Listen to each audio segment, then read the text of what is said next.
Good morning प्यारे विद्यार्थियों, online class में आपका स्वागत है। हाँ, तो प्यारे विद्यार्थियों, हम बात करते हैं आपका दूसरा पार्ट दक्षिण एशिया क्षेत्रीय सहयोग संगठन, जिसे हम सार्क कहते हैं। क्या कहते हैं? सार्क कहते हैं। अभी जो हमने पहले पढ़ा था वो आसियान वाला था, वो था दक्षिणी पूर्वी क्षेत्रीय संगठन, और ये आपके दक्षिणी एशियाई क्षेत्रीय सहयोग संगठन, जिसे हम सार्क कहते हैं। तो देखिए, दक्षिणी एशिया में क्षेत्रीय सहयोग की दिशा में ऐतिहासिक कदम उठाते हुए 1985 में दक्षिणी एशिया सहयोग संघ की स्थापना की गई थी। अगर हम बात करें इसकी स्थापना के,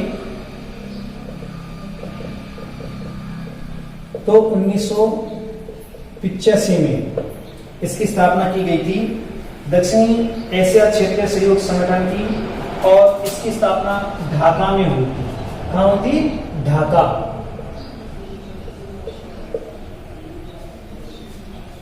बांग्लादेश की राजधानी ढाका में इसकी स्थापना की गई थी, और इसका जो सचिवालय है वो है काठमांडू में। सचिवालय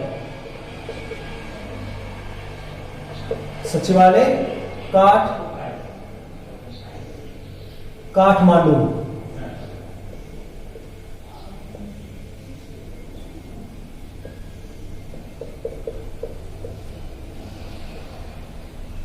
इसका सचिवालय काठमांडू में उपस्थित है। इसके बाद हम बात करें तो मूल रूप में इसके 7 सदस्य हैं, यानी 7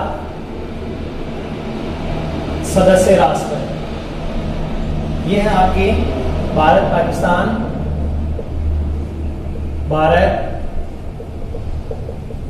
पाकिस्तान, बांग्लादेश, नेपाल, भूटान, श्रीलंका, मालदीव।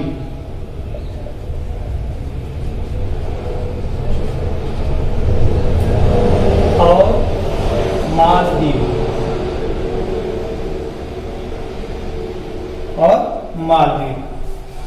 इसके बाद 3 अप्रैल और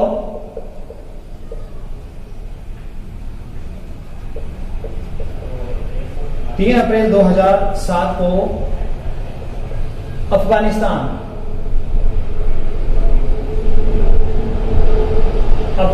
को शामिल कर लिया गया।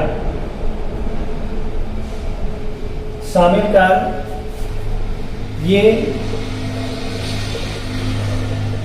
8 सदस्य हो गए। 2007 के बाद दक्षिणी एशिया क्षेत्र सहयोग संगठन के 8 सदस्य हैं। इसके साथ साथ दक्षिण की हिस्सेदारी विश्व जनसंख्या में 21% है। यानी जनसंख्या की दृष्टि से देखिए, जनसंख्या की दृष्टि से 21% जनसंख्या, क्षेत्रफल प्रतिशत 21% जनसंख्या, क्षेत्रफल विश्व का 3% क्षेत्रफल, एवं वैश्विक अर्थव्यवस्था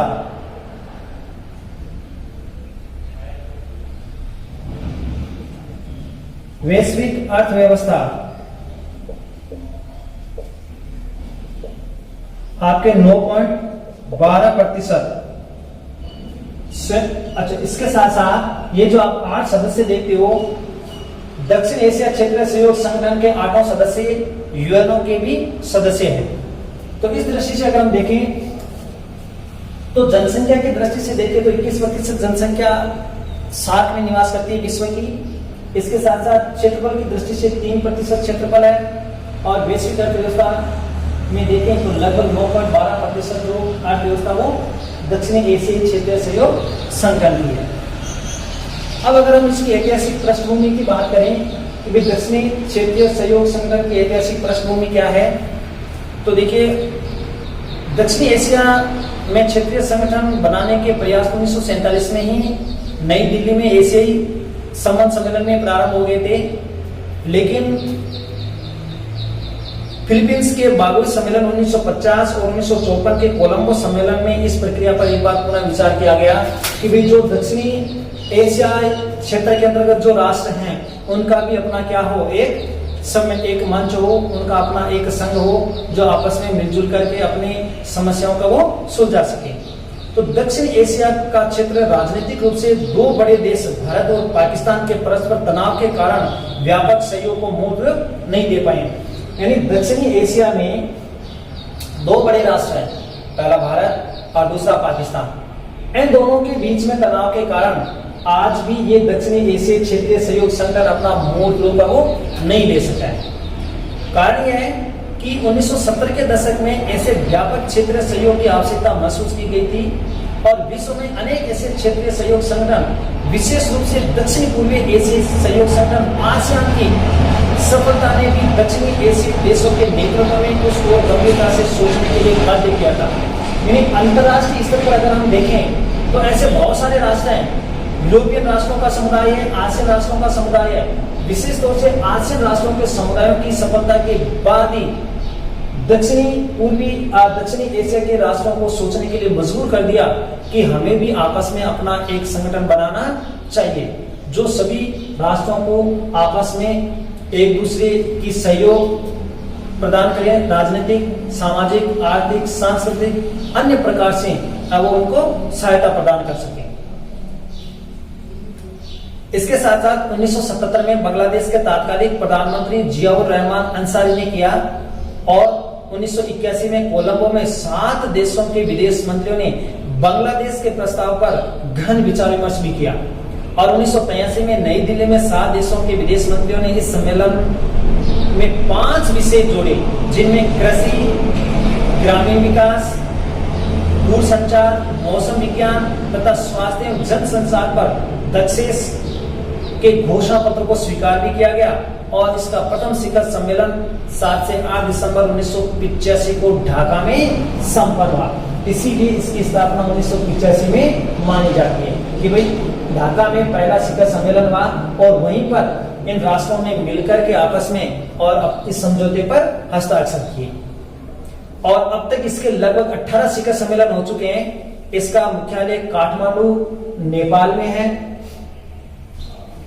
और इसकी स्थापना के समय में विश्व राजनीति में 7 पड़ोसी देश, जिनमें आप देख सकते हैं भारत, पाकिस्तान, बांग्लादेश, साथ साथ नेपाल, भूटान, श्रीलंका और मालदीव और 3 अप्रैल 2007 को अफगानिस्तान को भी इसमें सम्मिलित करके ये 8 देश सार्क में सम्मिलित हुए थे। इसके साथ साथ सार्क का जो 13वां शिखर सम्मेलन हुआ था वो 2005 ढाका में संपन्न हुआ था। अब तक इसके 19 शिखर सम्मेलन हो चुके हैं, सारे 19 शिखर सम्मेलन हो चुके हैं और 19वां जो शिखर सम्मेलन हुआ था वो 2016 में हुआ था इस्लामाबाद में, लेकिन उड़ी आतंकवादी हमले के कारण भारत से अन्य राष्ट्रों ने इसका बहिष्कार करने पर यह संपन्न नहीं हो पाया। तो करने का मतलब ये है कि अपने जो दक्षिणी एशियाई क्षेत्र सहयोग संगठन है ये इन 2 शक्तियों के माध्यम से भारत और पाकिस्तान के बीच तनाव के कारण ये असफलता की ओर अग्रसर है।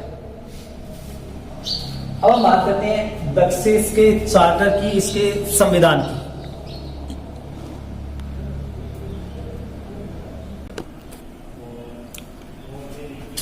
अब हम बात करते हैं दक्षेस का चार्टर यानी दक्षिणी एशिया क्षेत्रीय सहयोग संगठन का जो संविधान है उसकी क्या बातें हैं। तो आपको मालूम है दक्षेस के लिए 1985 ढाका में इसके लिए सहमति बनी थी और उसकी कुछ धाराएं थी, 10 धाराएं थी। इसमें 10 धाराएं यानी अनुच्छेद जिसे हम कहते हैं एक्ट जिसे कहते हैं, 10 धाराएं थी और इन 10 धाराओं में कुछ इसके प्रमुख सिद्धांत, उद्देश्य और संस्थागत संरचनाओं का उल्लेख भी किया गया था और अनुच्छेद 1 में साथ के प्रमुख उद्देश्यों का उल्लेख मिलता है। अगर हम बात करें दक्षेस चार्टर में तो आप देखोगे कि अनुच्छेद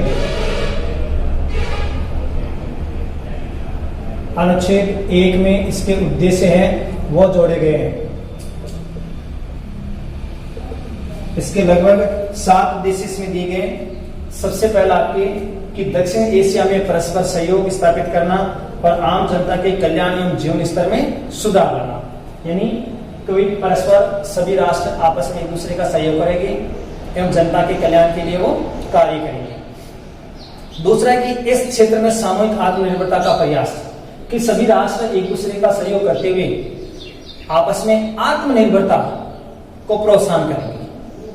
आर्थिक, सामाजिक और सांस्कृतिक सहयोग और विकास, कि सभी राष्ट्र एक दूसरे के लिए आर्थिक, सामाजिक और सांस्कृतिक सहयोग करेंगे तथा एक दूसरे के विकास में सहयोग भी देंगे।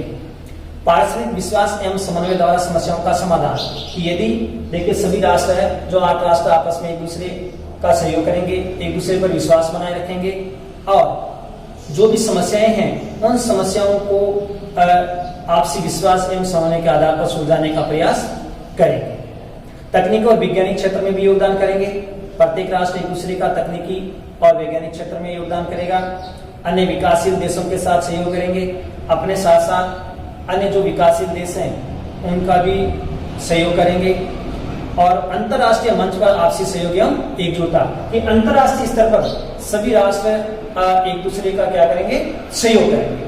तो इन सभी उद्देश्यों की पूर्ति के लिए ही दक्षिण एशिया के राष्ट्रों ने आपस में मिलकर के अपना संगठन बनाया, जिसे दक्षिण एशिया सार्क के नाम से वो जाना जाता है। अनुच्छेद 2 में सार्क के प्रमुख सिद्धांतों का वर्णन है। इसके अंतर्गत सहयोग, समानता, क्षेत्रीय अखंडता, परस्पर आंतरिक मामलों में हस्तक्षेप इत्यादि भी शामिल है। तो कहने का है कि दक्षिण का जो चार्टर है 1985 ढाका में देखने सामने आया और इसमें 10 धाराएं थी, यानी 10 अनुच्छेद थे। ये 10 अनुच्छेदों के अंतर्गत उद्देश्य, सिद्धांत आदि सम्मिलित किए गए ताकि प्रत्येक राष्ट्र आपस में एक दूसरे का सहयोग कर सके। अब हम बात करते हैं इसका जो प्रशासनिक ढांचा है कि भी दक्षिण का जो प्रशासनिक सांगठनिक ढांचा कैसा है।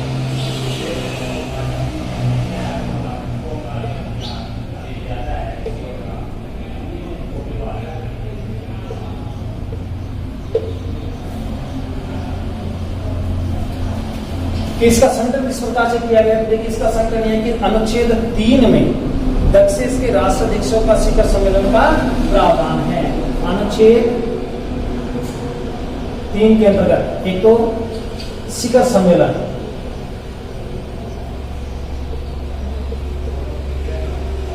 शिखर सम्मेलन जो राष्ट्राध्यक्षों का है।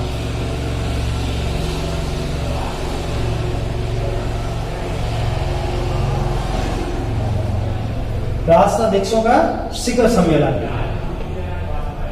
दूसरा अनुच्छेद 4, अनुच्छेद 4 के अंतर्गत विदेश मंत्रियों की परिषद का प्रावधान है। विदेश मंत्रियों की परिषद का प्रावधान,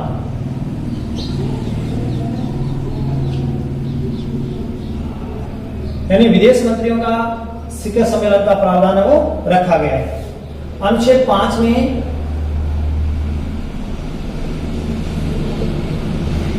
एक स्थायी समिति का प्रावधान है।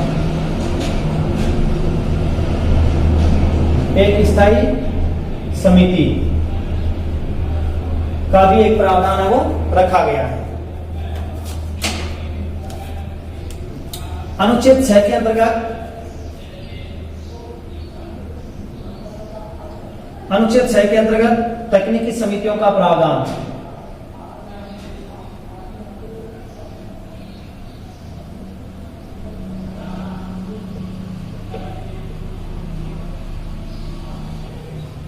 अनुच्छेद 6 के अंतर्गत तकनीकी समितियों का प्रावधान। अनुच्छेद 7 में कार्यकारी समिति।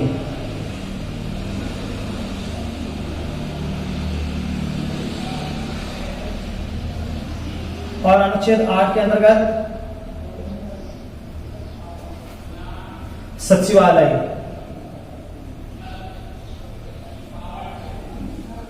सचिवालय का प्रावधान रखा गया है। कि भाई ये होंगे इस तरह से। और एक सचिवालय का एक महासचिव होगा जिसकी नियुक्ति 2 वर्ष के लिए की जाएगी। और इसके साथ साथ इसके अतिरिक्त अन्य तो सामाजिक, आर्थिक और साहित्यिक योगदान की दृष्टि से 6 अन्य उच्च स्तरीय समितियां भी होगी और 17 मान्य संस्थाएं होगी। और अनुच्छेद 9 और 10 के अंतर्गत वित्तीय संस्थाओं का प्रावधान किया गया है। अनुच्छेद 9 व 10 के अंतर्गत वित्तीय संस्थाओं का प्रावधान, ये 10 अनुच्छेद हो गए सारे।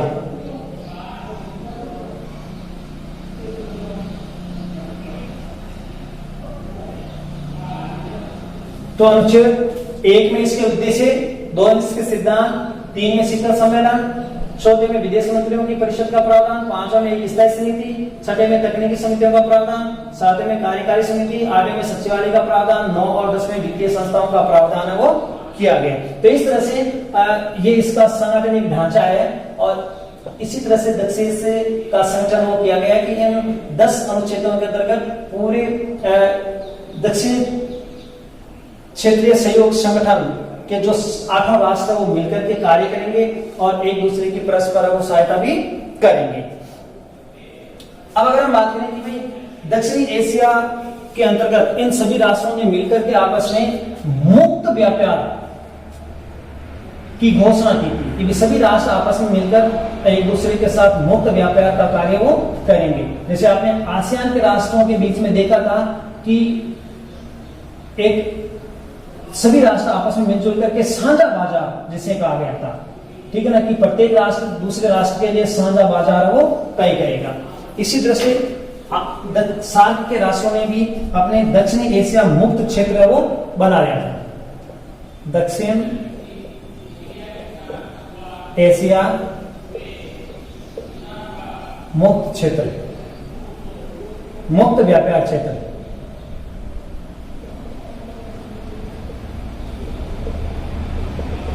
मुक्त व्यापार क्षेत्र।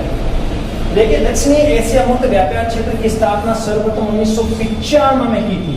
कब की थी? 1995 में दक्षिण मंत्री परिषद में की गई थी। 95 में तो 1995 में दक्षिण मंत्री परिषद की बैठक में सहमति हुई थी। मंत्री परिषद की बैठक में मंत्री परिषद की बैठक में सहमति। और 1998 के 10वें शिखर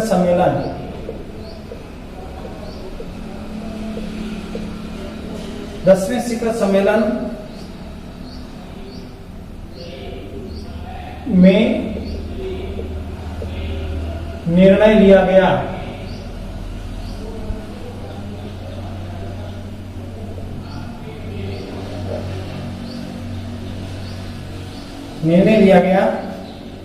जिसका कार्य स्थापना की पृष्ठभूमि था। अंततः 2004 में 12वें शिखर सम्मेलन में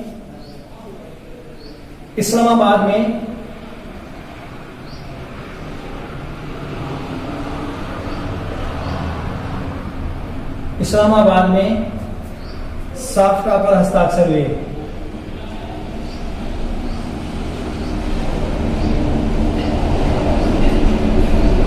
साफ्टा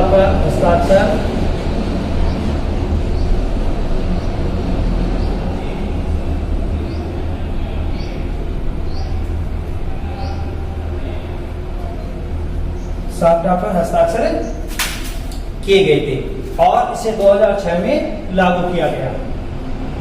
2006 में लागू किया गया। इस समझौते के अंतर्गत 2009 तक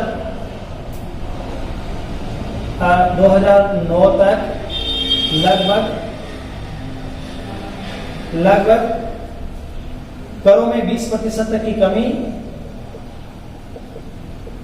करों में 20% तक की कमी को पूरा करना।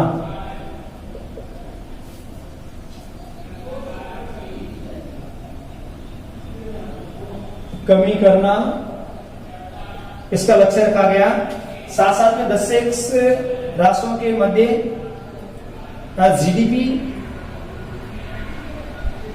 जीडीपी के मात्र 1% के आसपास है, जबकि आसियान राष्ट्रों के बीच अगर हम देखें तो दक्षिण से जो राष्ट्र हैं उनकी जो जीडीपी दर है वो केवल 1% है, और आसियान राष्ट्रों की अगर हम बात करें, आसियान की जो जीडीपी है वो लगभग 10% है। तो सभी राष्ट्र आपस में मिलकर के और इस जीडीपी को बढ़ाने का प्रयास वो करेंगे। तो इस दृष्टि से अगर देखा जाए तो दक्षिणी एशिया मुक्त व्यापार क्षेत्र ये बहुत इंपॉर्टेंट क्वेश्चन है, और 4 नंबर का एक क्वेश्चन आता है, इसलिए आप इसको अच्छी तरह से इसका जो ये दक्षिणी एशिया मुक्त व्यापार क्षेत्र का जो प्रश्न है इसको आप अच्छी तरह से वो तैयार करें। अब अगर हम बात करें कि भी दक्षिणी एशिया क्षेत्र सहयोग संगठन का मूल्यांकन,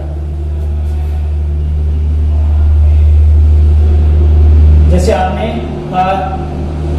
आसियान का मूल्यांकन पढ़ा था कि आसियान के जो उद्देश्य थे उन उद्देश्यों में वो सफलता नहीं मिली है, लेकिन फिर भी अगर हम बात करें तो काफी हद तक आसियान राष्ट्रों ने अपने आप को आत्मनिर्भर बनाया है, एक दूसरे का सहयोग करके सामाजिक, आर्थिक, राजनीतिक, सांस्कृतिक हर दृष्टि से एक दूसरे का सहयोग करके और आसियान ने अपनी सफलता को प्राप्त की है। तो इसी दृष्टि से अगर हम दक्षेस का मूल्यांकन करें तो दक्षेस का घोषित उद्देश्य था सामूहिक सहयोग के आधार पर सामाजिक, आर्थिक, सांस्कृतिक रूप से विकसित करना। भाई इसका उद्देश्य मुख्य यही था कि सभी राष्ट्र एक दूसरे का परस्पर सहयोग करेंगे, चाहे सामाजिक हो, आर्थिक हो, सांस्कृतिक हो या अन्य प्रकार से।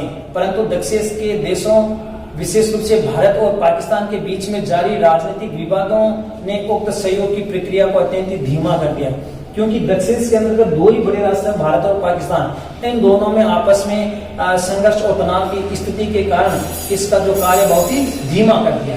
1988 के इस्लामाबाद शिखर सम्मेलन में ही भारत आर्थिक सहयोग के बाधित विकास पर चिंता व्यक्त कर रहा है, क्योंकि इस्लामाबाद में जो शिखर सम्मेलन हुआ था 1988 में, उसके बाद से भारत दक्षिण के इस जो धीमी जो प्रक्रिया चल रही है इस पर काफी चिंता व्यक्त कर रहा है। पाकिस्तान और कुछ हद तक बांग्लादेश बड़े पैमाने पर भारत की विशाल अर्थव्यवस्था एवं उसकी छोटी अर्थव्यवस्था को निगल लेगी। यानी ये सोच रहे हैं पाकिस्तान और बांग्लादेश कि ये सोच रहे हैं कि भारत की जो अर्थव्यवस्था काफी बड़ी है, विशाल है, और ये हमारे जैसे छोटे देशों की अर्थव्यवस्था को निगल लेगी। ऐसी आशंकाएं इनकी आधारहीन है।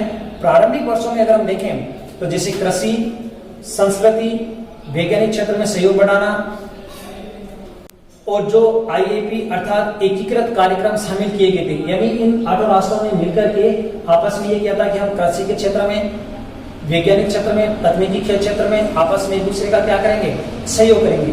लेकिन राजनीतिक विवादों ने भी उस पारंपरिक सहयोग को क्या कर दिया, बाधित कर दिया। विशेष रूप से पाकिस्तान, बांग्लादेश के आपसी संघर्ष, तनाव भारत के साथ में जो थे उनके कारण जो पहले जो निर्धारित उद्देश्य थे उनके विकास में भी बाधा वो उत्पन्न कर दिए।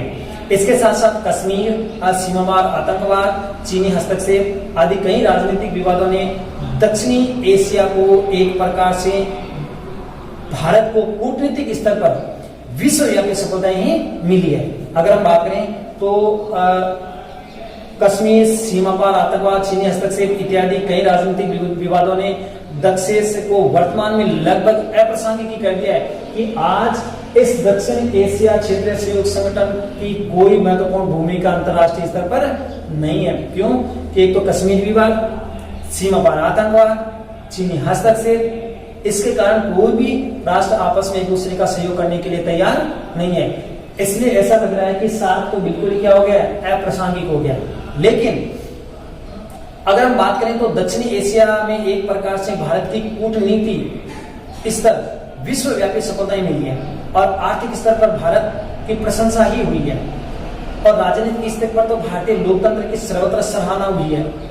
इसीलिए दक्षिणी एशिया में इसका निर्णायक होना स्वाभाविक ही है। और यदि दक्षेश में पाकिस्तान इस बात को स्वीकार नहीं करता है तो स्वतः दक्षेश की प्रासंगिकता की प्रश्न चिन्ह के दायरे में होगी। यदि मान लो आज पाकिस्तान भारत की स्वाभाविक निर्णायक होना, भारतीय लोकतंत्र की सर्वदा सराहना होना, अगर इसको स्वीकार नहीं करता है तो निश्चित रूप से दक्षेश पर प्रश्न चिन्ह वो लग सकता है। तो इस अध्याय में आपके दो प्रश्न हैं, आसियान और सार्क। इन प्रश्नों को आप अच्छी तरह से तैयार करना। ये 6 नंबर के क्वेश्चन भी बन सकते हैं, 8 नंबर के क्वेश्चन भी बन सकते हैं। तो जो बड़े क्वेश्चनों को छोड़ करके आप लघुत्रात्मक प्रश्न तक इसके प्रश्न तैयार कर लेना, अपनी नोटबुक में भी उतार लेना है।